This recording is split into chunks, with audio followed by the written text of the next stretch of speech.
perkenalkan, nama saya Stephanie Florentina Tarigan, kelas saya kelas 11 IIS, asal sekolah saya Satu Padu Boarding School 3 Johar. Oke, di sini saya akan menjelaskan tentang kerjasama ekonomi internasional.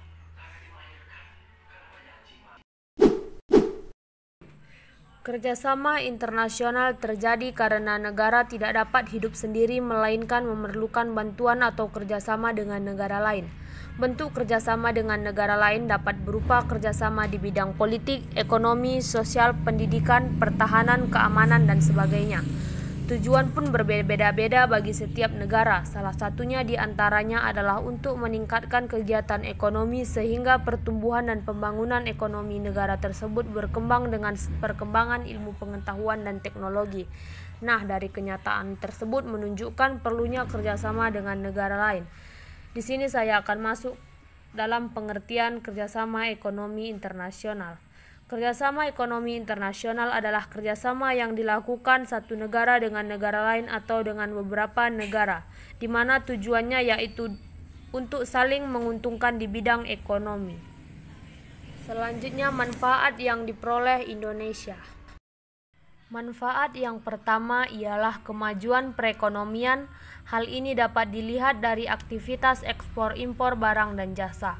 Semakin tinggi ekspor, devisa negara semakin banyak. Yang kedua, Indonesia dapat memperoleh kemudahan mendapat bahan baku yang diperlukan untuk proses produksi. Yang ketiga, dapat membuka lapangan pekerjaan baru sehingga dapat mengurangi pengangguran dan kemiskinan. Yang keempat, Indonesia mempunyai kesempatan untuk menimba ilmu, pengetahuan, dan teknologi dari negara maju. Yang kelima, negara dapat negara dapat mengekspor barang-barang tertentu yang akan mahal bila diproduksi sendiri. Selanjutnya, bentuk-bentuk kerjasama. Bentuk-bentuk kerjasama terbagi lagi menurut bidang kerjasama dan menurut ruang lingkup kerjasama. Menurut bidang kerjasama, yang pertama, bidang keuangan. Kerjasama bidang ini sangat dibutuhkan negara-negara berkembang guna membiayai pembangunan serta meningkatkan kesejahteraan masyarakatnya. Contohnya IMF atau International Monetary Fund atau dana moneter. Selanjutnya itu yang kedua, bidang perdagangan. Membicarakan masalah jenis dan jumlah barang yang ingin diperjualbelikan, termasuk dalam pengaturan tentang pengenaan pajak ekspor, tarif, dan lain-lain bagi negara anggota. Contohnya itu WTO atau World Trade Organization. Yang ketiga adalah bidang perburuhan. Bidang perburuhan mengatur masalah hak-hak dan kewajiban buruh, serta masalah peningkatan taraf hidup dan kesehatan buruh bagi negara-negara anggota. Contohnya itu adalah ILO, International Labour Organization. Selanjutnya, menurut ruang lingkup kerjasama.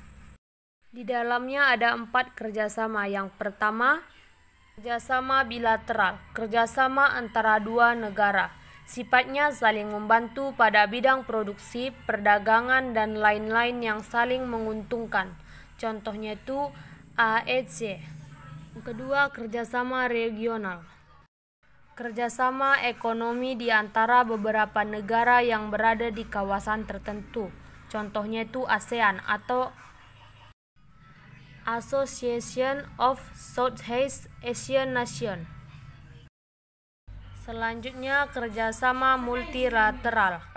Kerjasama ekonomi yang melibatkan banyak negara yang tidak terikat oleh wilayah atau kawasan negara tertentu. Contohnya IMF atau International Monetary Fund.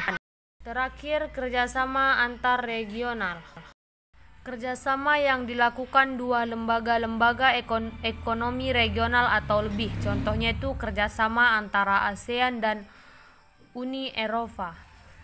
Dan kita masuk lembaga kerjasama internasional. PBB atau Perserikatan Bangsa-Bangsa atau UNO, United Nations Organization. PBB adalah induk organisasi internasional. PBB didirikan pada tanggal 24 Oktober 1945. UNESCO, United National Education and Cultural Organization, yang bergerak dalam bidang pendidikan, ilmu pengetahuan, serta mengamankan warisan budaya dunia. Selanjutnya, FAO, Food and Agricultural Organization, bertujuan untuk menaikkan tingkat nutrisi dan taraf hidup, meningkatkan produksi, proses pemasaran dan penyaluran produksi pangan dan pertanian, mempromosikan pembangunan di pedesaan dan melenyapkan kelaparan. ILO, International Labour Organization, yang bergerak dalam bidang perburuhan. Selanjutnya, UNDP, United National Development Program, organisasi yang memberi bantuan teknis dan pembangunan bagi negara berkembang untuk memberantas kemiskinan, ketidaksetaraan, serta membantu negara-negara tersebut untuk maju. WTO, World Trade Organization, bergerak di bidang perdagangan internasional untuk mempertahankan tata niaga internasional dan pengaturan perdagangan secara umum. Selanjutnya, kita masuk UNICEF. UNICEF atau United Nations International Children's Emergency Fund, organisasi yang memberikan bantuan untuk kemanusiaan serta perkembangan kesejahteraan anak-anak dan ibunya. Selanjutnya, IMF atau International Monetary Fund, membantu pertumbuhan ekonomi dengan menyediakan bantuan pinjaman keuangan ke negara-negara yang mengalami kesulitan dalam neraca pembayaran. Selanjutnya, WHO, World Health Organization, badan yang memiliki otoritas pengaruh dan koordinasi bagi kesehatan internasional agar semua orang mencapai tingkat kesehatan tertinggi. Tugas utama WHO yaitu membasmi penyakit, khususnya penyakit menular yang sudah menyebar luas.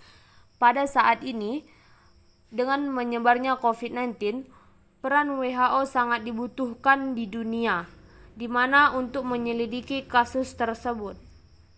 Selanjutnya, OPEC, Organization of the Petroleum Exporting Countries, organisasi negara-negara pengekspor minyak. Organisasi ini didirikan dengan maksud untuk mengatur produksi dan harga minyak mentah. OPEC didirikan atas prakarsa produsen minyak terbesar di dunia, yaitu Iran, Irak, Kuwait, Arab Saudi, dan Venezuela. Tujuan OPEC yang pertama menyatukan kebijakan perminyakan antara negara-negara anggota, memenuhi kebutuhan dunia akan minyak bumi, menstabilkan harga minyak bumi, menentukan